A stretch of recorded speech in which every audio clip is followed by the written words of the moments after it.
provide $888 million to deliver expanded access to more fruits and vegetables to moms and babies participating in WIC, $37 million for senior nutrition, and $1 billion in nutrition assistance for the territories. It will support farmers of color with $4 billion toward debt relief for socially disadvantaged farmers to pay off burdensome debts, and $1 billion in funding to USDA to create a racial equity commission and address longstanding discrimination. Tomorrow, the Help Is Here tour will continue with President Biden traveling to Columbus, Ohio, to highlight how the American Rescue Plan will help to lower healthcare costs. He will deliver remarks on the anniversary of the Affordable Care Act being signed into law, of course, something he had a major role in, and encourage Americans to sign up for insurance at healthcare.gov during the special enrollment period his administration opened amid the pandemic. Additionally, Health and Human Services Secretary, newly confirmed Secretary Javier Becerra will travel to Carson City, Nevada, and the second gentleman will be in Omaha, Nebraska, talking about how the rescue plan lowers healthcare costs. And then on Equal Pay Day, Wednesday, the President and the First Lady will host an event at the White House, and the second gentleman will travel to St. Louis, Missouri. They will showcase how the rescue plan provides help for women and families by increasing the child tax credit and expanding child care assistance. And we may have some special guests in the briefing room on Wednesday, who of course will be women, just to give you a little preview. But go ahead. Thanks, Jen. Two subject areas. In the spirit of transparency to rebuild public trust, when will reporters be allowed to tour facilities holding children who cross the southern border? And are there any concerns that the images from those tours might show that there's a crisis? Well, first, we are working to finalize details, and I hope to have an update in the coming days. We are working through with the Department of Health and Human Services and also the Department of Homeland Security to ensure privacy and ensure we're following COVID protocols. We remain committed to transparency. And of course, as I noted last week, we certainly want to make sure that the media has access to these sites. And your second question, sorry, your second question was what? Your first question? I can't remember which way you asked it. Go ahead. Yeah, sorry. Two subject areas. Yes. The second subject area is the Boston Marathon bomber, Johor Tsarnaev. The Supreme Court's now reconsidering the death penalty. President Biden has said he opposes the death penalty. What is the administration's stance on Tsarnaev and executions going forward? Well, first, President Biden has made clear, as he did on the campaign trail, that he has grave concerns about whether capital punishment as currently implemented is consistent with the values that are fundamental to our sense of justice and fairness. He's also expressed his horror at the events of that day and his actions, Tsarnaev's actions, I should say. As vice president, he spoke to the people of Boston on the 1 year anniversary of the horrible crime. As he said then, we are Boston, we are America, we own the finish line. Of course, any process for the death penalty policy moving forward, I don't have any updates on that. As it relates to this specific case, I would refer you to the Department of Justice. Go ahead, Steve. We saw the statement about the trip of Roberta Jacobson and Juan Gonzalez to Guatemala and Mexico. Are they going to specifically ask those countries to help stem the tide of the migrants? Absolutely part of our objective, as Roberta Jacobson conveyed, Ambassador Jacobson, when she was in here just a few weeks ago, was that we need to work in partnership with these countries to address the root causes in their countries, to convey clearly and systematically that this is not the time to travel. If I may, I actually had a little bit of an update or just something I thought would be of interest to many of you, which is what some of the steps are we're taking in these countries to communicate. And a lot of this is through, of course, the State Department and embassies. And so here's a few things we're doing, and this will obviously increase over time, but just to give you a sense of our investment. The State Department continues to, we have placed an estimated 17,118 radio ads in Brazil, El Salvador, Guatemala, and Honduras since January 21st in Spanish, Portuguese, and 6 indigenous languages. These ads played on 33 radio stations, reaching an estimated 15 million individuals. The department has also worked with Facebook and Instagram on an advertising campaign that put our migration messages in the social media streams of millions of individuals who fit the profile of intending migrants. These are very targeted, of course. A total of 589 digital ads and paid search, display, and social media supporting the ongoing migration campaign in the Northern Triangle countries have reached more than 26 million people since Inauguration Day. These ads created over 73 million impressions in the targeted countries, and we're also taking creative approaches in different countries to make sure we're reaching people, meeting people where they are. In some ways, how we try to do things in the United States. So, as an example, NBC San Salvador, a Skuro comic book and animated show seeks to deter irregular migration by addressing violence as a driver. Content focused on violent reduction reached 240,000 young Salvadorans in the targeted audience. The 2 animated episodes in this past year have been viewed by 3.6 million individuals. So each country is taking different approaches. Our embassies on the ground are obviously the experts working with countries, to your point, Steve, to figure out how to communicate clearly in languages that will be received by the people in these countries, and communicate clearly this is not the time to come, our borders are not open, and we will continue to pick this up in the weeks and months ahead. So, excuse me, is there any indication that this is working, that these ads and all this whole campaign you're running? Well, first, let me say it is difficult to note the people who did not come. That is never a number we will have a mark on. So this is just part of our effort to send a clear message. But there's no question that funding is needed to address the root causes in these countries. That's why the president has proposed funding in his immigration bill.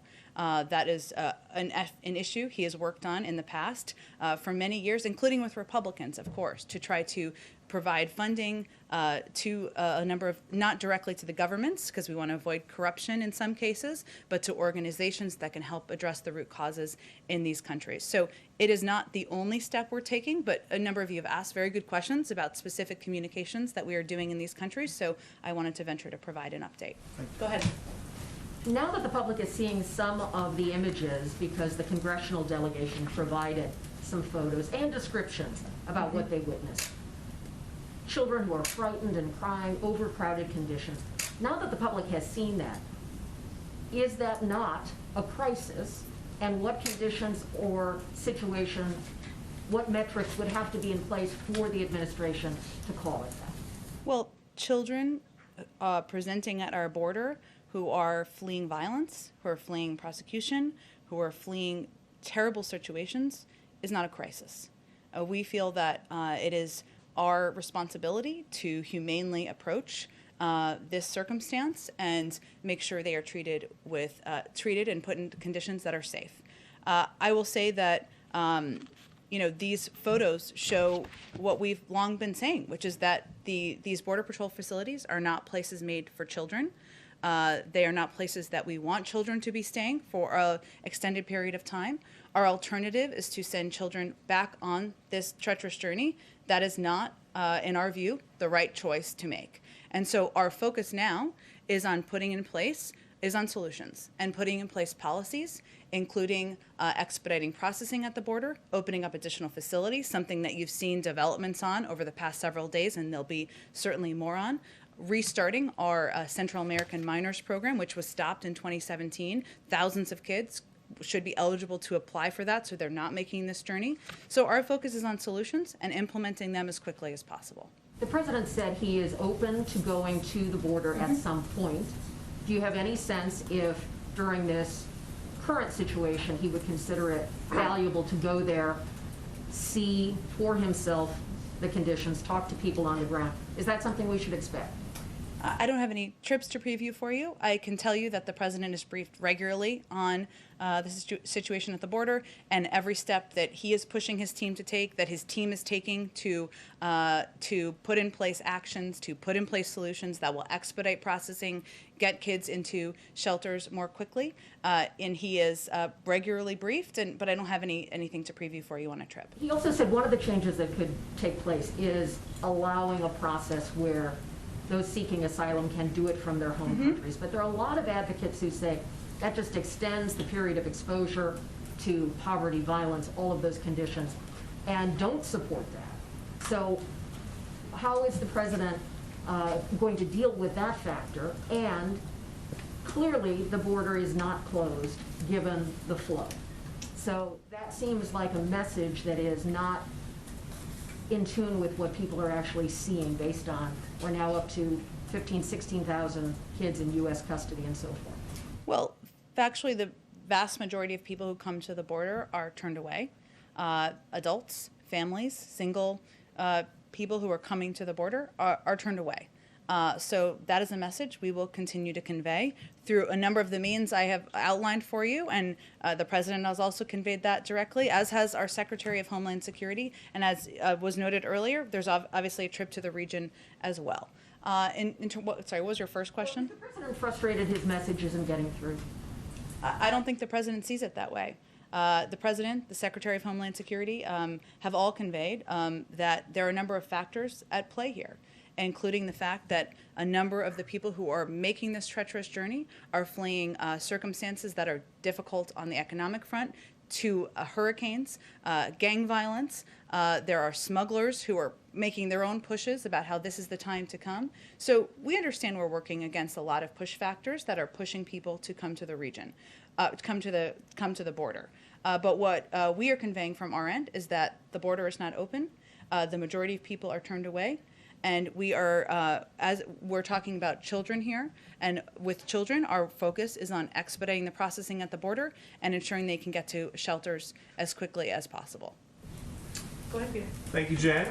So now that Border Patrol agents in the Rio Grande Valley are letting adult migrants go without even issuing notices to appear, is the Biden immigration policy just becoming more of like the honor system?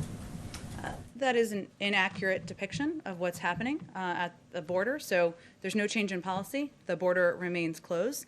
Families and single adults are being expelled under Title 42 and should not attempt to cross illegally. In the narrow circumstances in which families can't be expelled, the family is tested and quarantined as needed and placed in immigration proceedings to commence. In some cases, families are placed in removal proceedings further along in the release process. So if families are going to be deported and they're awaiting deportation, they don't need a court date and they don't need a notice to appear because it has already been determined that they will be sent back to their home countries. Sometimes that takes a minute to ensure there is proper transportation and steps in place to do that. But if Secretary Mayorkas says the border is secure, the border is closed, how is that the case if these migrants are being processed on this side of the border and then put on a bus to points unknown on this side of the border?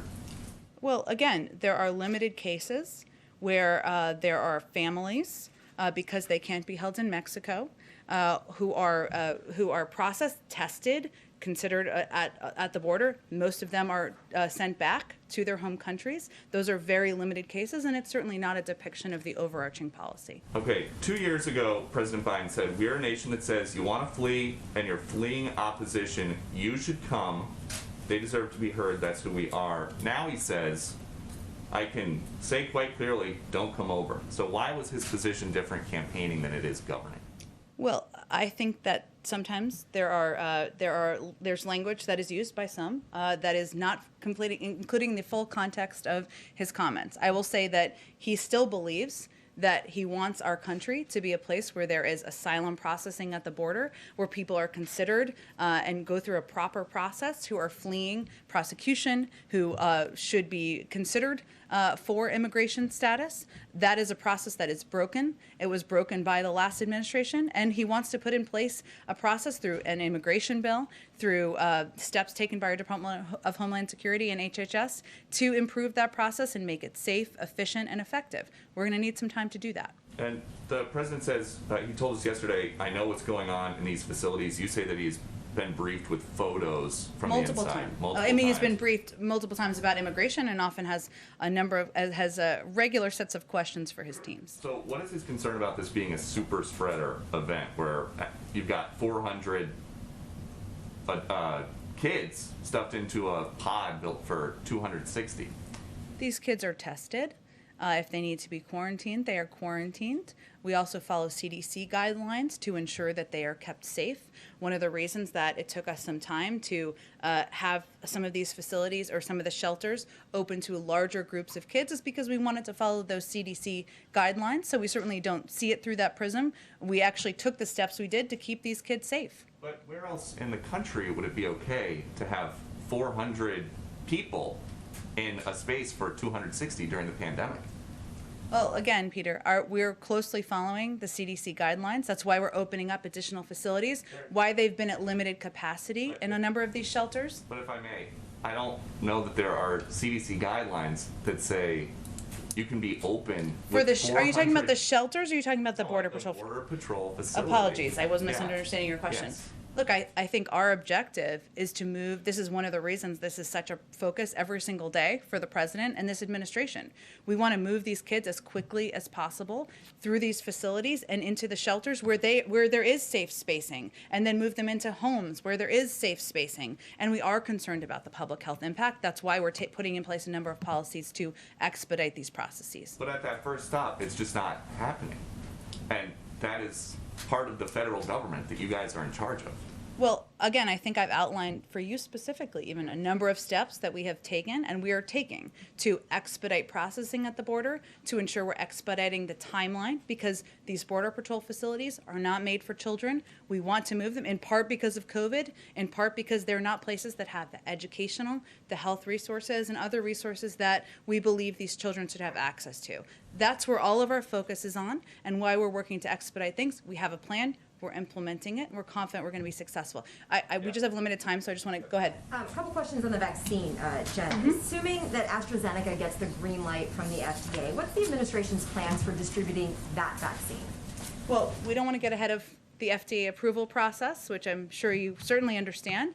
And certainly for any vaccine that's approved, we would integrate it into our distribution process, equitably. Is there the sense that the U.S. would have enough supply from the other 3 vaccines that the AstraZeneca supply could all be shipped overseas? Would that be a plan from the administration? I wouldn't jump to that conclusion at this point. There are obviously a number of factors, including the fact that these variants are unpredictable. We're still at war with the virus. We don't know which one is going to work best with children. And so that's one of the reasons the president and this administration wanted to be as prepared as possible and ensure we had a range of options at our disposal. You had said on Friday that the plans were not finalized yet on sharing vaccines. Do you have anything more to update on that today? No, first, we are committed to, the U.S. has been, as you know, because you've covered it closely, one of the hardest hit countries in the world. More than 500,000 people have died. 1,400 people continue to lose their lives every single day. As I noted, there are still a number of factors that are unpredictable that we need to plan for to the best of our ability, including the variants and the impact and what will be most effective, as well as what will work best with children. We are, as we get increasing confidence that we have enough vaccine, we will explore options for sharing more broadly. We want to largely be a part of the global solution here. We recognize fully that in order to defeat the pandemic globally, the global community needs to be vaccinated, but there's a shortage of supply at this point around the world, but also including around the country still. And as you know, because you all talk to governors and other elected officials, they are still looking for supply. There are still people who want the vaccine who don't get the vaccine. We are not sitting on a secret dose of supplies. We are focused on getting these out the door as quickly as possible at this point. One more. The president on Friday seemed to suggest that he thinks you could double the goal. 100 million shots in the first 100 days already hit. And he said, we hope we can keep the pace, 2.5 million a day, may be able to double it. Is the new goal now 200 million shots before day 100? We don't have a new goal to set. Our team is looking at that. We certainly want to put one out publicly once our health and COVID team has taken a look at what's viable, and hopefully we'll have more on that soon. Go ahead, Josh. Can I ask a follow-up to the meeting over the weekend, last week, with the Chinese Sure. delegation in Alaska? Did the president get what he wanted out of that meeting? Does he have any response to what came from it? And where does it leave the countries now going forward? For instance, is the prospect of some sort of bilateral meeting between President Biden and President Xi now more or less likely? Is there anything you can give us on that? Well, we expected tough and direct talks with the PRC on a wide range of issues, and that's exactly what happened. And I know there's been a lot of focus on some of the public theatrics or more dramatic public piece, but I can assure you from talking to our national security team that it was a substantive meeting. It was a 2-day meeting. They covered a range of issues from our concerns about human rights abuses to aggression in Hong Kong, Taiwan, our concerns there, our concerns about economic and intellectual property. And we also, of course, talk about ways we can work together. So we're taking stock of where we are. This is where we are now. I expect the president will certainly be talking with his national security team, well, Jake Sullivan and Tony Blinken, our Secretary of State, National Security Advisor, who traveled, and we will have close consultation with allies and partners on the way forward. We'll continue to work with China, of course, going forward, where it's in the interest of the American people. But in terms of the next steps, Anchorage was a standalone meeting, and we don't have anything more to determine about what's next. And today, the U.S., EU, and other countries announced new sanctions on China with respect to human rights abuses. Did anything that happened in Anchorage affect that? In other words, would the U.S. have not participated in that? Had certain conditions been met? Is there any link between the two? And what next steps do you think? China has retaliated against the EU. Do you expect U.S. retaliation? And is there any more sanctions that you would do if they don't act to change course with respect to the treatment of these minority groups? Well, on the first question, I'm not aware of any linkage or plans to pull that back. Obviously, this was a reaction to what we felt were serious human rights abuses. Obviously, the Europeans felt this as well against members of Xinjiang's ethnic and religious minority groups. No meeting would change our concerns related to that. And we took action, as you noted, in unity with the United Kingdom, Canada, and the European Union, who also acted against human rights abusers in connection with these atrocities. This demonstrates our ongoing commitment to work multilaterally to advance respect for human rights. And we continue to have grave concerns about China's crimes against humanity and genocide on Uyghurs in Xinjiang. But I don't have anything to predict for you on future sanctions. Obviously, this is an issue that was raised in this meeting last week and was an issue that was raised by the president in his conversation with President Xi just a few weeks ago. What will the U.S. do, if anything, if China doesn't change its approach? Is this sort of a one-stop sanction, or down the road will this be revisited and are further sanctions possible? I mean, they've given no indication that they would change approach. In fact, they have more or less doubled down that they're doing nothing wrong with respect to these minority groups. Well, clearly sanctions are meant to deter behavior, but I'm not going to rule in or rule out any actions when we're at not even day 60. What day are we at? 62? I'm not even sure.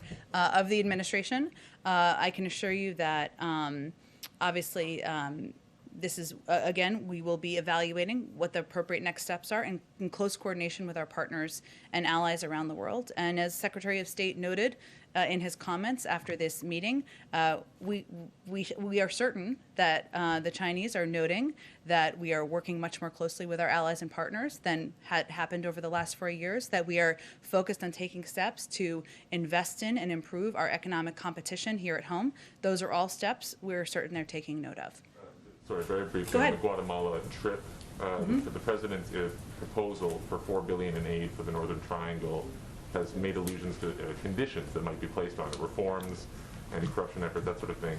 Is this something that Ambassador Jacobson will raise at all? In other words, are you going to be seeking changes in exchange for any funding, aid funding that might go to the region during this trip? Will you specify any particular asks in that regard? That's a great question. I will also note that there's also a part of the trip, a delegation, as our new special envoy for the Northern Triangle, who I'm certain will be playing a prominent role in leading these efforts and negotiations moving forward.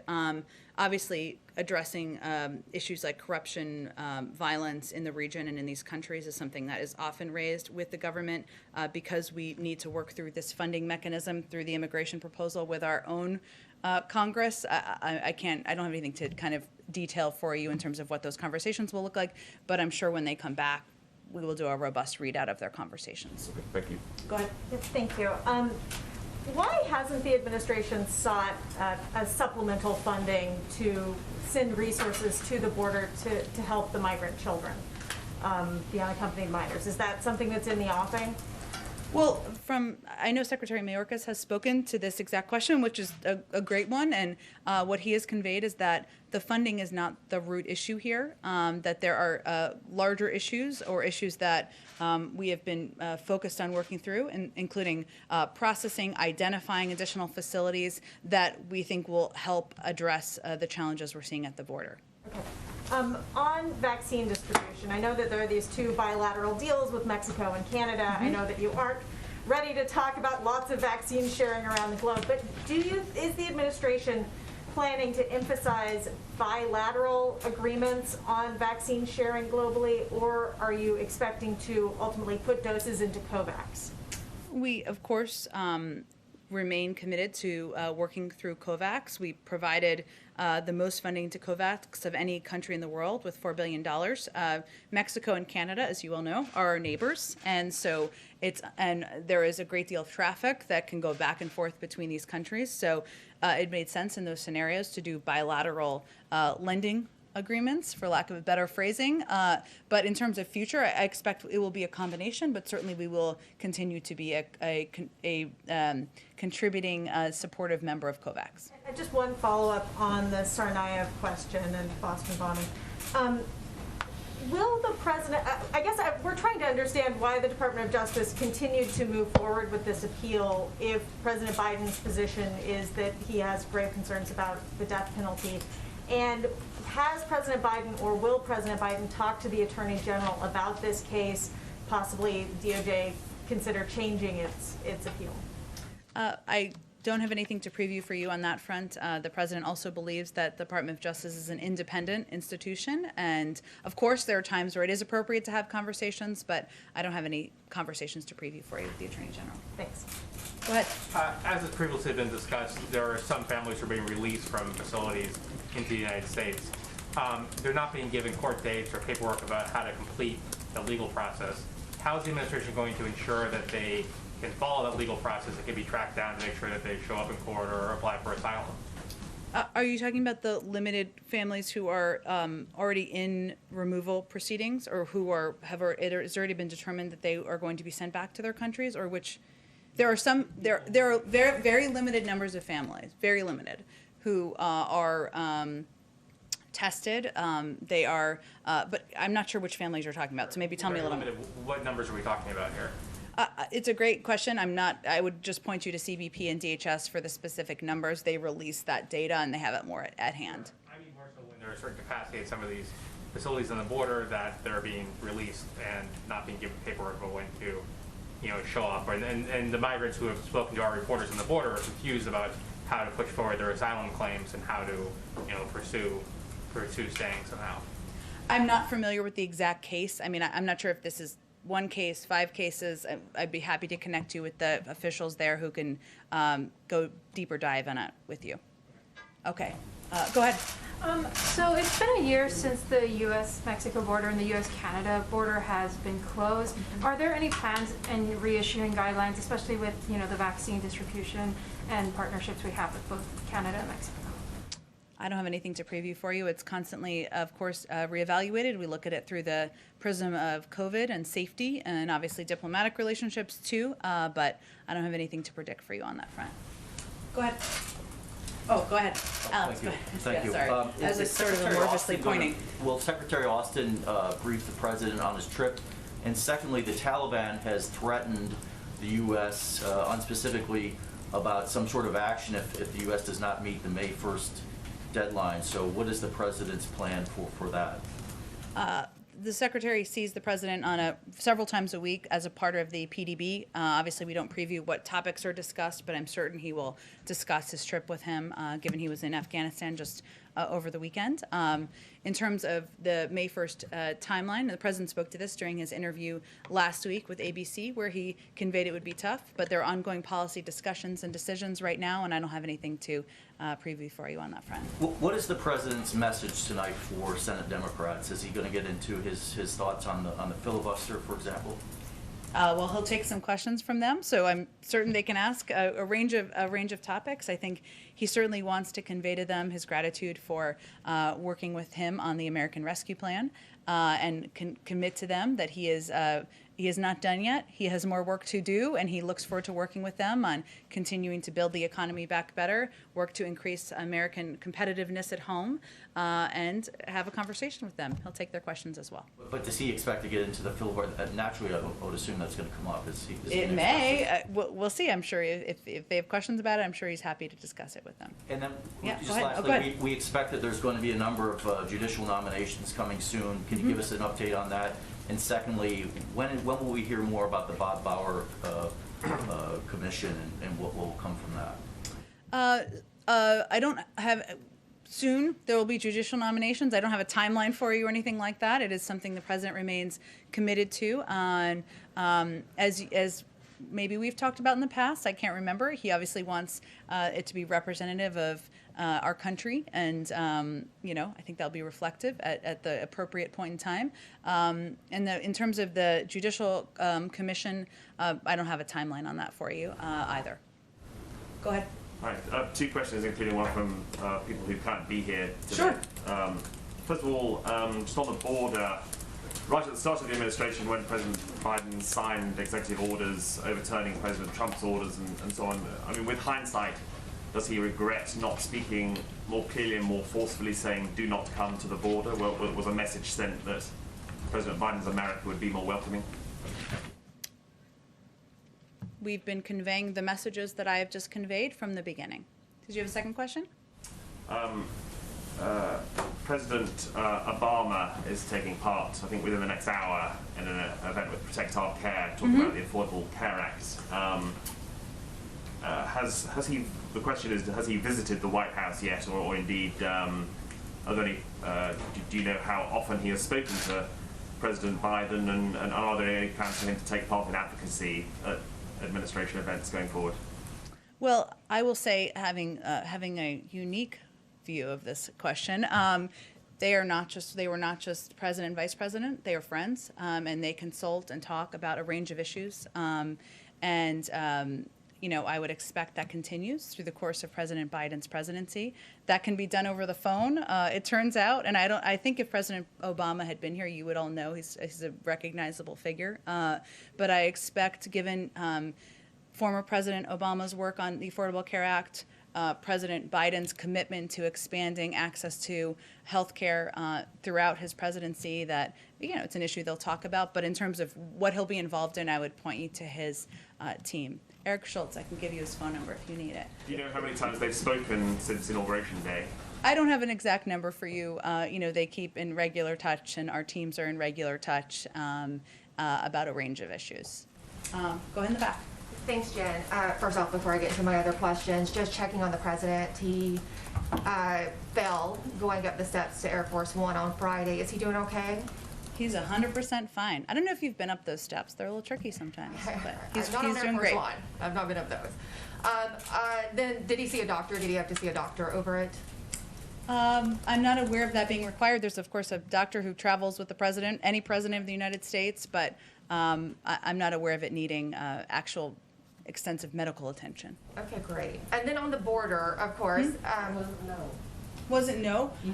Well, I'm not trying to be, there's a doctor who travels with him. He was walking around, as you all saw, by the end of the day. So I'm just trying to be completely transparent. He's absolutely fine, as he was on Friday, was this weekend. He spent the weekend at Camp David. He's good. Go ahead. Okay.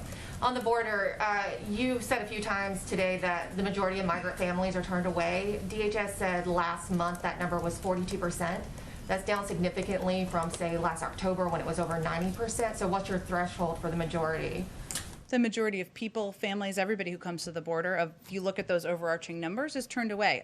DHS is the right authority for specific numbers and data on all that front, so I'd certainly encourage you to keep talking to them. So also you are opening up new facilities. One of the options that's being reported over the weekend is spending $86 million on hotel rooms for some migrants and feeding them. How do you square that with the National Guard troops who were sleeping in parking garages and, some of them got sick from having contaminated food? That's a disparity a lot of people are pointing out, that our National Guard was treated one way and then illegal immigrants are going to be put in hotel rooms. Well, first, let me say that at the time when we became aware of the conditions, National Guard troops were in parking garages, as you noted. The president called the head of the National Guard that day and offered his assistance, offered to play any role that he could play, boosting morale, asking for more aid, making sure they had the right, were treated in the way that they deserved for the incredible role they've played. So I know that was some time ago, but that was the reaction he took at the time. If I may, one more on Yeah. Rachel Levine. Her confirmation has gotten a lot of opposition from Republicans, specifically about the COVID nursing home scandal. She's implicated in Pennsylvania for signing a directive on May 18th while taking her own mother out of the nursing home. There was over 12,000 senior deaths. That's half of the deaths, COVID deaths in Pennsylvania. This is the same scandal that Cuomo is facing in New York. And the governor in Pennsylvania is under investigation. So why does your administration feel that Rachel Levine should get a pass on this and get such a high official position at the Health and Human Services Department? I'd have to look into more specifics of the details here. It does not sound at all to me like that her scenario is similar to the scenario in New York, but we'll follow up with you if we have more to offer. Go ahead in the back. Thank you.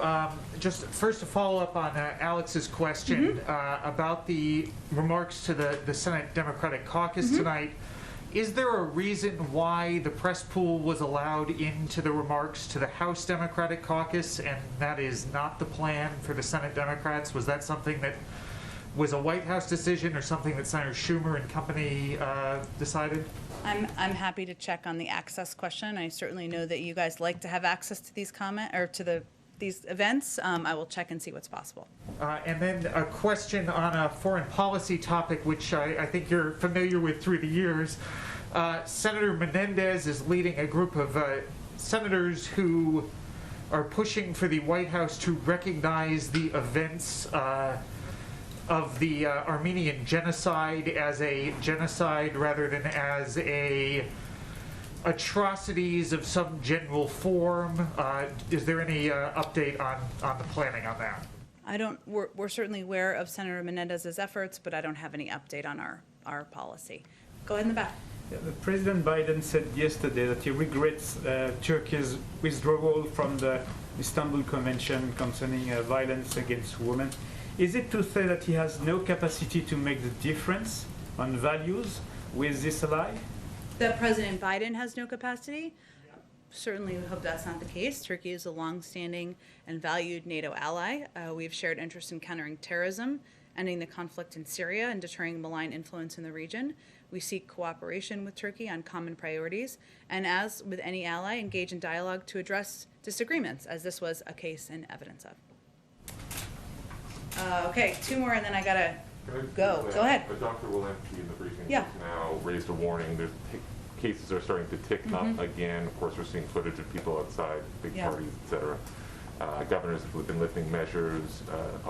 Is the White House, is the president concerned that we're going to have a new wave in the U.S. before vaccinations get in arms? Is this a question of the trajectory we're on or could be on?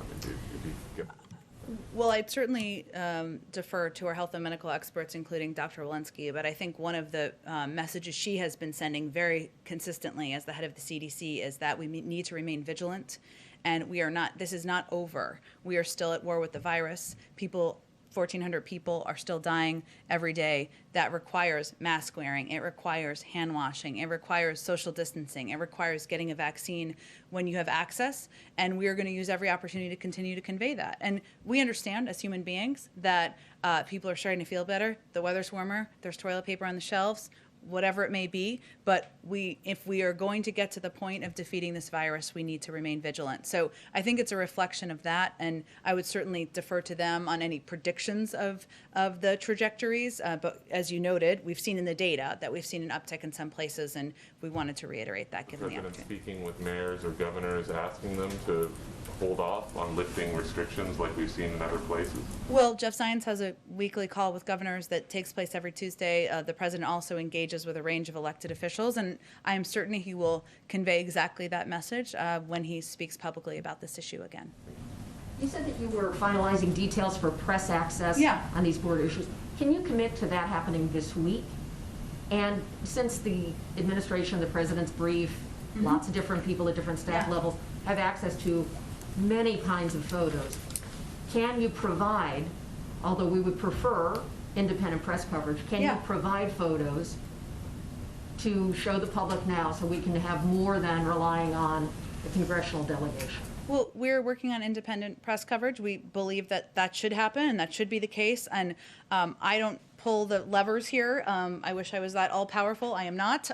But I can just reiterate our commitment to transparency. And I certainly hope to have an update for you very soon. But I can't give you a deadline on that. But photos you already have possession of could be shared with the public. Why not? Well, we're going to give you access to the facilities so that the press can have access themselves.